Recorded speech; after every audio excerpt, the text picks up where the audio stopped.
Dinner.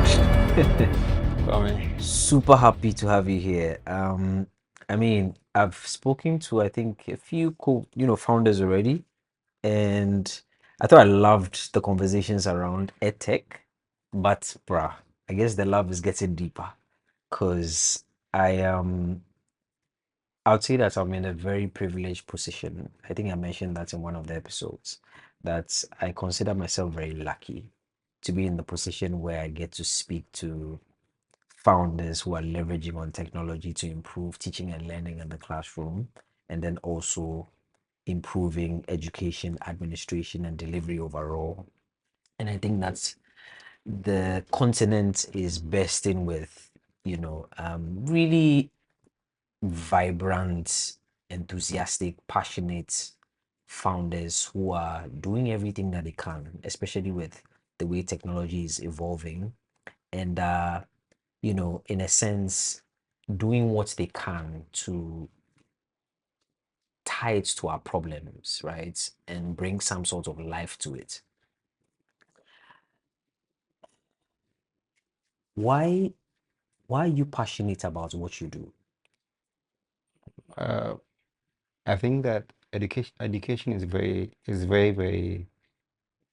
transformative. Mhm. Let me say that because every country needs to educate its people, and then if they are educated in the right way, given the right skills, and also given the right things, they can create the tools that can now create a value that will basically um, make make their countries grow. Mm. There was this story that was told that was somewhere in the 1300s. It's a very long story Mhm. that the Spanish Mhm. the, they are now discovered how do you call it South America, Right. and then it goes like gold like they got so much gold, and they call the place El Dorado, Mhm. and then they got all the gold Mhm. to Spain. Mhm. And then Venice was the capital of trade in Europe. Mhm. So eventually, all the gold went to Venice Mhm. because Venice had all the value. Mm. So the all the money they had Mhm. went to Venice because Venice had a value. They Mhm. had the things that people that had a gold Mhm. wanted. So I believe that if we can create the value, we can build the systems. We are going to eventually become rich as a continent. Mm. How do you do that? By investing in teaching and learning, and then training the people who will now come and create the value. Mm. So that has been like one of my mantras. Then again, it's also I also believe that um we are we we are as a company, Mhm. we are in a position where we can basically shape the minds of those that are coming through content, Mm. through good content. Mm. So why not? I mean, if you are creating content for, let's say, for like 1 million learners, and then um, you are dictating how it should go, I mean, you have like a beautiful way to shape their minds and even shape their morality. Mm. So that is one of the things that keeps me going. Mm. So especially with the learners, how our company in the long run is going to impact them. Mm. Then I get into with the value in Africa, because if you can build if you can build up Mhm. the learners, Mhm. and I give them the right skills, Mhm. and I give them the right mindsets. Mhm. They are the ones who come and build their value, and then people and then people come and trade that value for, Mm. for for Mm. money, and then Mm. Africa will become prosperous. So Mm. those are my two mantras when it comes to me being in Edtech. It's amazing you've said that because I what I keep hearing is ensuring that we are putting the human resource of our continent in a place where they have knowledge, they have skills, they are competent, they are capable, and that is what is going to, in a sense, attract all the value that we need.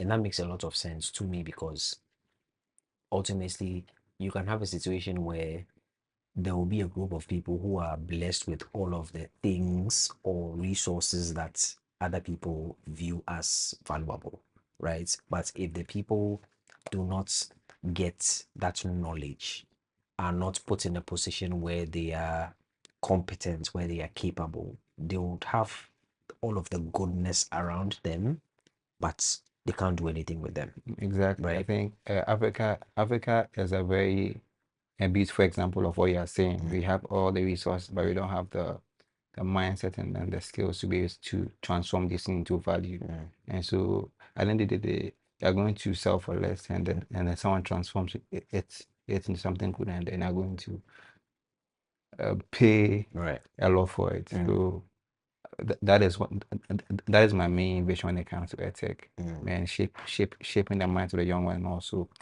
being a channel to make the learning valuable in a way that they can add value, create value for the whole world. Not, I mean, not just Africa, but for mm, the whole world. So mm, mm.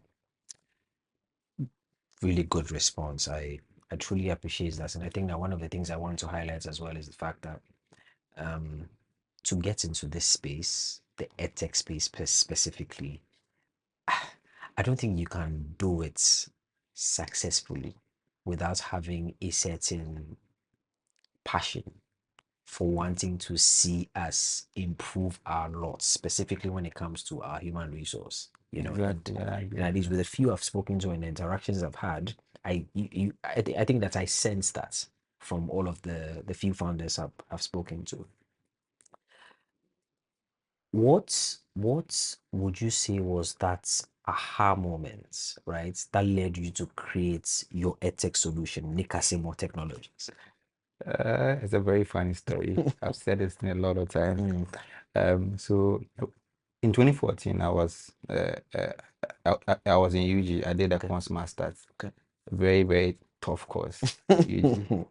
So I was a course chef for like 3 courses, Mhm, and then as a course chef, then what the lecture expects you to ensure that all your colleagues get access to the notes they give to you. mhm, And so we used to use like a class email. mhm, And so I create an email for the class and a mhm, password. mhm. Then I upload the files as attachments in it. Okay. Then I'll give the email and password to my colleagues. Um, when I give to them, the wise ones among us will go and delete the attachments after they've downloaded, or delete the whole email. Yeah. So when others log in, they can't find it. So it was a big issue because the whole UG, like, that was our main means of getting. So it was like, so during the vacation, I was like, nah, like, I'll learn coding Mhm, and solve the problem. mm, So that vacation, I was in my room the whole vacation. Then my late mom, she come around like, I want to come out. I'm like, and in Africa, they didn't really know. I think my dad is my dad um, was a telecoms engineer. My mhm. late dad, Oh, okay. and he introduced us to like to computers, like and the internet at a very early age. I think Right. at 10 years, I was using the internet and computers as well. Mm, So I knew stuff. So the vacation I learned, I learned, and then I built. I learned Ruby, mhm, and Ruby on Rails mhm. at that time was in vogue. And then I built Nikasemo's first solution, I'm sorry. and then The Gen Z's left this chat. You don't know. Anyway, go on. Sorry. Yes. Yeah. So I think I built the first version. Yeah. I didn't know it would explode, but over over 2 years, that was between 2014 2016, we Mhm. had over 25,000 students use the platform, all from Lagos, and it Alright. was crazy. All the lecturers, some people I didn't know were still people from different departments were using our platform, and it was wonderful. I think in my year group Mhm. for UG, I was awarded the Student Entrepreneur of the Year, Hmm. and and so that was how we came up with with Nikasemo, and it Mm, was beautiful. mm, The kind of impact stories I heard from students who are saying that I saved them because they felt I because they didn't get access, but then with that solution they couldn't. yeah. They always had access to log in, and so that was how we began, and that's how the story is.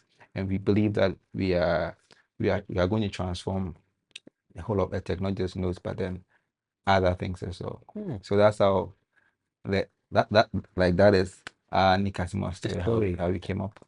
So for the benefit of, all of the other people across the continent and in the world who might be watching this, what does Nikasimo mean? I know what it means, but I'm not sure what you know what it means. Okay, so Nikasemo is a Ghana word. It means learning. Learning. Okay. Learning. Okay. Interesting. So if you like, quite literally, it means learning technologies. Exactly. Interesting. Beautiful. Nice, nice, nice. So I know my guy. Yeah. Interesting. I mean, it's a really beautiful story in the sense that I like how there was definitely an interest that was built when you were young. You got to the stage where you experienced a problem, right? And the part that intrigued me a lot was where you decided, okay, I'm going to learn code to solve the problem. I was like at that time, you literally decided you were going to, learn code to solve the I problem. mean, it was hell. Like, I think now learning coding is way easier because Easier, yeah, there's a lot of videos, there's yeah, ChatGPT that can even write the code. But those days, from I had to use scratch. a book Yeah, to learn how to code. There yeah. was no video, so you always hit errors, and then when there's an error, like you don't even know where to go to because Mm, nowadays you can just copy the error mm, mm. into Cloud or even and to And tell then you to what. solve the But right problem now, for you. those days you have to figure it out. Like so, we are harder engineers. You guys have gone through the We're mill. going to the middle. Yeah. So I think yeah, that's the story, and it's beautiful, you know. But I think that line especially speaks to the the very, the indefatigable spirit of us as Africans, right? Yes, The fact that even through that quote unquote dark period, right, where learning code was learning code, you yes, know, you actually took steps, and I think it's for me. I keep on hearing this speaking to entrepreneurs both in edtech and outside of edtech, and it just suggests to me very strongly that Africans, when put, when put in very tough situations, they rise to the occasion. exactly. And you've exhibited that spirit, quite beautifully with the story that you've shared with us. Exactly, and I'd like to shout out Yeah. to one of my friends, Mm-hmm. Nana D. Mm. I think that when we launched Nikasemo, I had money to just host it for 2 months, Mm. and she had just gone to Canada to continue her school. Mm. So I told her about it, and then she put her card Okay. on for our bill. You know, we're Right. charging her every month. It Ah. wasn't right now that money they're charging her is Yeah. still it's still a lot of money, Yeah. but she believed in it, and then Mm. they charged her, and then it was through her love that I think we got it out there, and Right. then later on my dad also came to support. Nice. So I mean, I wouldn't forget Andy. I always mention her name Yeah. anytime I get a platform Yeah. to tell the story. Nana D, wherever you are, shout outs to you. We appreciate the the contribution that you've made to Nikasemo and what it has become now. And I think, speaking to entrepreneurs as well, this goes to you as well. I guess it's time for you to pay attention to the friendship group that you have around you. They're either going to push you or take you back. So some notes to take note of. Exactly. Good, good, good, good, good. Really interesting stuff. I want to ask, what, in your opinion, do you think is the biggest challenge facing African learners today? For the learners, I think it's clear. I think the infrastructure for them to experience EdTech isn't there. Mm, So when you talk about they having access to devices to learn and then the right. internet Mm-hmm. is a challenge for them. Someone will say that, oh, but let's say their sisters or other siblings or parents have phones. But in our experience, you got to know that children children easily spot the sport devices. So if so if you are if I am your elder brother and then I give you my phone and then spoil it once, I won't give it to you again. Yep. And so It's not cheap. it's not cheap, exactly. So for Edtech products, you get to realize that sometimes the children get to use it like um they come on board Mhm. for like 1 month and then they disappear because one, they would have spoiled their own phone or spoil someone's phone, Right. so someone isn't giving them access to Mhm. it. Mhm. So the access is very key. Then again to internet, but I think that for internet, I think like, once you figure out access, you can we can work we can work with the telcos and other stakeholders to ensure that they can get the internet. So in this way, we started this project called the One Child One Tablets. The idea is to get every child consistent access to devices to learn every week, and then it was been beautiful. We have kids in Bamus Academy who have used tablets every week Mm. from over the past 2 years. Some have also paid to own a tablet, like where they take the tablets home. We have Okay. built governance in it where they can do like what they want, and I Mm. think it's beautiful. So the access to the technology is very, very important. The apps are there, but if you don't have the means to access it, Yeah. it will be Then in a what's the place point? and then no one will use it. So Yeah. that is it. Mm. Mm. I guess, I mean, obviously that makes sense. I mean, it's speaking to the fact that the two go hand in hand, Exactly. right? There has to be the infrastructure that ensures that there's a smooth flow of both hardware and software in the hands of the learners, teachers, and all Mm. the ecosystem players involved. Exactly. And one big one also is internet access, because internet is what drives things. But then again, I think that one of the beautiful things I've, in a sense, observed when I look at the edtech landscape has to do with the fact that because we have issues with one, internet connectivity, and then cost of internet data, Mhm. etc., there are some founders who are exploring offline, Mhm. you know, methods to ensure Exactly. with their solutions. And I Exactly. think that that's exciting, because I think the important thing for me there is the fact that it's speaking to one of our issues, right? So this is an issue here on the continent: internet access, internet costs. So now what can we do to ensure that learning is still going on, even in the remotest of areas? Exactly. You know, like one of the things I think about offline is that if you extrapolate this to like the next 10, 15 years, Yeah. internet wouldn't be an issue. Yes. So how do you have a system that is, because eventually, as I'm saying, because it is like electricity. Yeah. Right now, internet over the next few years will become a very basic Right. need. Right. So offline, I think offline is beautiful, but then I think the internet also opens the children up to the world. To more. So that is so I believe that you should have like more of a hybrid approach, and Mm. then and then build products towards the internet. Yeah.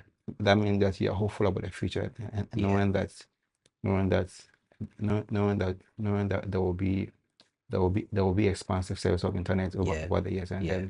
then and then build the offline rather as a fallback. Mm. So that is what so that's how our products work. Mm. Our offline products are more of a fallback, but then You're we mainly mainly ensure that we are doing internet so that the kids can have access to the whole world. correct. Yes. Correct. Makes sense. Makes sense. Makes sense. Makes sense. How has entrepreneurship been like for you so far?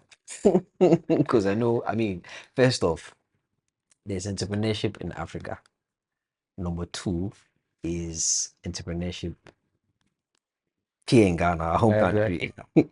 And number three has to do with entrepreneurship in the tech space. Tell us. Oh, okay. For me, my friends call me street. They call me king of the street.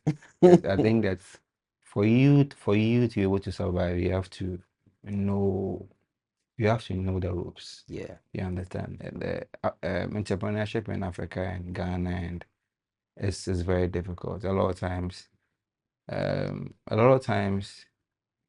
you be wondering that why did you put yourself in this? Because Mm-hmm. so me like this, I'm a very good engineer. Mm. I can't remember the countless like good job offers I've gotten, Mm. and then because of my journey on Nikasemo, I had to turn Right. it down.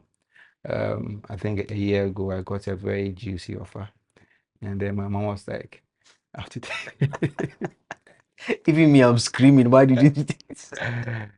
So I didn't tell her. I think like it was just my dad that knew, but then I knew that if I told my mom, so I didn't take it. And then later on, I told her that like this my like yeah. Like I know you have a vision, but Yeah. but I think one of the things that I think every entrepreneur has to go through Mm. is that they have to go through the system so that they understand how the system works. Mm. That in order to build a business for that system, a lot of times having the money alone it, it doesn't give you the resilience to build a company. Mm. So I think that you have to go through the system. You have to Mm. go through the hardships, and then learn, and then just as and then just as a butterfly, Mm-hmm. you become transformed. The past 2 years, I've been volunteering in my in my my godmother's school, Mm. and sometimes I teach ICT, and then I think it's um that has been very very transformative for me. Mm. Like during that same period too, like I got a job offer to that go and work in a very like Yeah. reputable like fintech Yeah. company, Yeah. or go and teach ICT. And then I decided Actually,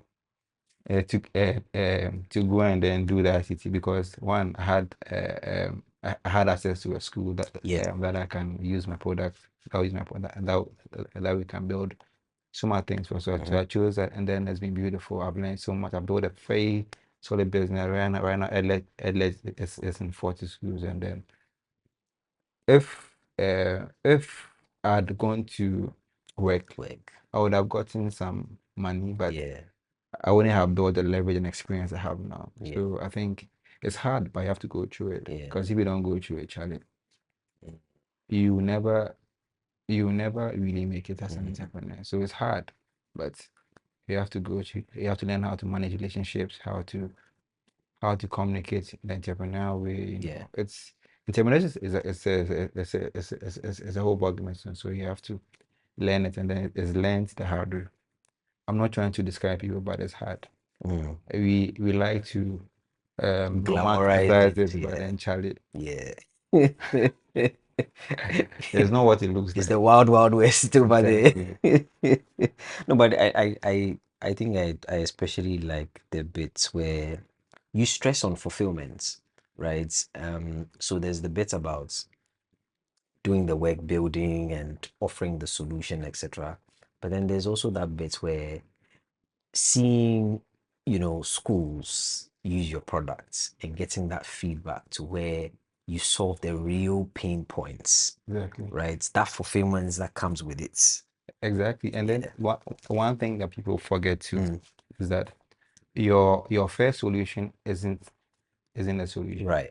You have to do like 3 or 4 iterations. Different If iterations. you have a product we have been building over the past 3 years, Yeah. and then anytime we build it, we teachers use it and then we get feedback. So Right. imagine you raise money like $1 million, and then for a solution you think work, Yeah. and they put it out there, and then the market tells you that, Charlie, Yeah. I'm sorry, Yeah. you would have blown the money away. But if you go to the system and then you slowly actually yourself, and Yeah. then go through the process, and then Yeah. because you have to build like 3, 4, sometimes Mm. 5 most of the product Mm. before you get Mm. the one that gets product market fit. Yeah. So I think that you have, as I'm saying, the process is very important, Mm. and then it will to refine and um to make you the entrepreneur. Yeah. Yeah. Interesting.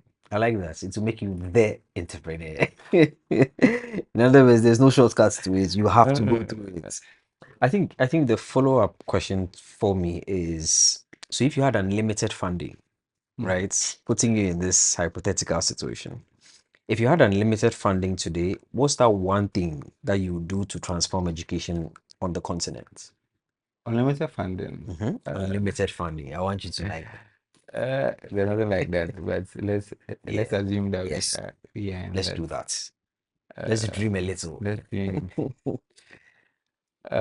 I've always been of the point that you wouldn't you don't need you don't necessarily need like a lot of money uh, to build, because the Bible says that with the wisdom that a man builds a house, so you need wisdom to build. Yeah, So one of the things that so but let's come out of money. yeah, One of the things I think for edtech needs infrastructure, okay. things like improving internet access, Mm, ensuring that learners have devices, mm, and then figuring out like a very scalable way for parents to pay for those devices, because it won't be free. mm, So building the infra it could it could even be that we can deploy our own edtech internet okay. that has access to every edtech product. It can zero rate it. Yeah, Then so the devices that have access to that network yeah, are uh like use the content only for yeah, free. So I yeah, think these are things that I'm thinking about, and again to figuring out a way like uh, to build to build a very reasonable like reasonable model where parents can afford every parent can afford at least a type of device for their learners to engage with that. mm, So building out an edtech internet with an edtech OS, that is very wild. yeah, Then building out uh, a business model yeah. where parents can be given, let's say, some sort of um edtech funding so that they can buy a device and then pay over a period. Period. I think we are doing that with one of our partners. So Okay. where we give the parents ATM to pay for a device, Yeah. and it's working very well. So, but where can you get a loan and tell them that you pay after 2 years and then you're not? Yeah. So I think, but in our um, um, in our experience, we've gotten like over 80% of the parents that have paid up till the end. Okay. So it means that it's feasible. Yeah. So, but getting who do you get to fund a thing like that? Exactly. You understand? And then um, the but my big thing is Edtech internet Yeah. and OS. Yeah. I mean, if I had $1 billion, like that's where You do that I'll be deploying money. ASAP. I mean, I can just call Elon Musk, deploy the satellites for me, and I would set the ball rolling. Interesting. I mean, it shouldn't cost much. It shouldn't actually. It shouldn't. It shouldn't. And I like the direction you are hitting at. It's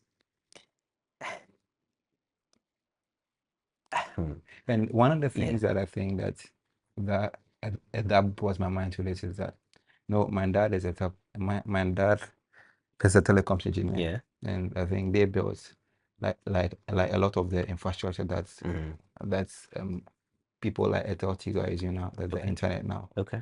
So being with him, being with him has given me a lot of insight as to how to do things like Yeah. this. So in as much as it looks grand, Yeah. but now that Elon Musk can deploy satellites at a very cheap cost, I Yeah. mean, he can build a cluster and kind of like, let's say, $5 million, cover the whole Ghana, Yeah. and ensure that the devices can connect straight to it. That's Streets. it. Yeah.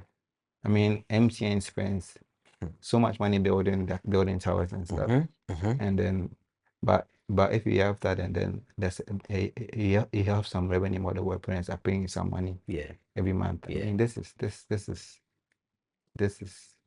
it shouldn't be difficult. Mm-hmm. Interesting. You are, you are, what's the word I want to use? I'm sure the word will come. But yeah. Break. It's I'm thoroughly enjoying the conversation. It's a shame time is not on our side. Um, I mean, because you've poured in, the entrepreneurship spirit in this conversation. I want to leave you with this, ask you this last question. So, what's your message to, you know, the next generation of African EdTech founders? What, give me two things you want to tell them. Two things off the top of my head. Yes. Ah, God, it's hard. No, No, no, like it's not that like it's I hard, get what you but mean. I think that Narrowing it down to those two is the difficult thing. yes, Yeah. yes, yes. But I think one, don't try to don't try to be be the savior of EdTech. I mean, there are a lot of people, there are a lot of gatekeepers you can work with. Mm, Um, when we began like this, I think that a lot of people are trying to say that during COVID, people were yeah. saying that um that because of their products they don't Yeah. need schools, but schools are actually like they are gatekeepers. You can't work without them. Yeah. So you have to know that one, like I can't be the savior, and then I have to work with people. Yeah. I have to work with people who are already stubborn already, because Mm, it's very difficult like working with schools and mm, teachers and the whole political like infrastructure. But yeah. you have to work with them. Yeah. So you have to first know that one, I'm not a savior, Yeah. but I need people. I mean, even if you're a savior, Jesus had 12, 12 12, 12 disciples, disciples. so you can't do it alone. Mm, So you have to know that, and and I know that you can't like bypass them. yeah. Yes. Then Right. number two, I think infrastructure is very important. Mm, As I said, building an app without learners having access to it mhm, is doesn't make sense, because your app like will be like your app will be on a place, but if learners don't have access to it, yeah. so figuring out how to get people who use your product devices for them to use it on Mm, is very important. mm, In that way, you can build a business out of it. So mm. those are the two things that I have on top of my head for aspiring tech founders. I think it's really sound advice you've shared. I like the bit about not thinking you are the only one coming to save the edtech space or even save the education space. Underneath that is where you highlighted quite beautifully that education in and of itself is collaborative in nature. And Mm, so it will require of you to learn the skills and apply wisdom in working with the system, right, as exactly. it is. Mhm. I like the bit also where you highlighted working well with stakeholders, right, including policy as well, in a way that ensures that there is that um, that collaborative effort towards the impacts that we want to see in our learners. Mhm. Really, really, really, really sound advice. Bernard, we have come to the end of our conversation.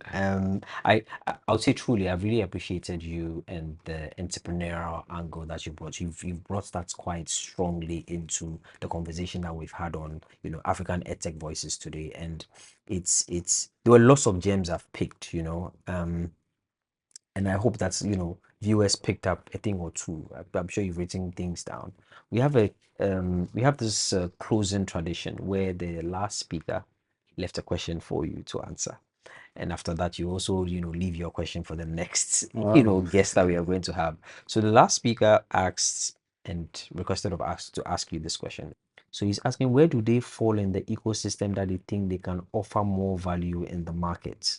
Oh, so I guess essentially he's asking, where in the ecosystem do you think you fit in, where you think you can offer a lot more value in the market? Okay. I think we have a building infrastructure. Okay. So infrastructure in terms of um learners getting access to devices, Okay. then again to schools having systems to track their like schools being able to run seamlessly with Right. software. So that is where we think we can give a lot of value to people that are coming to work with us. Okay.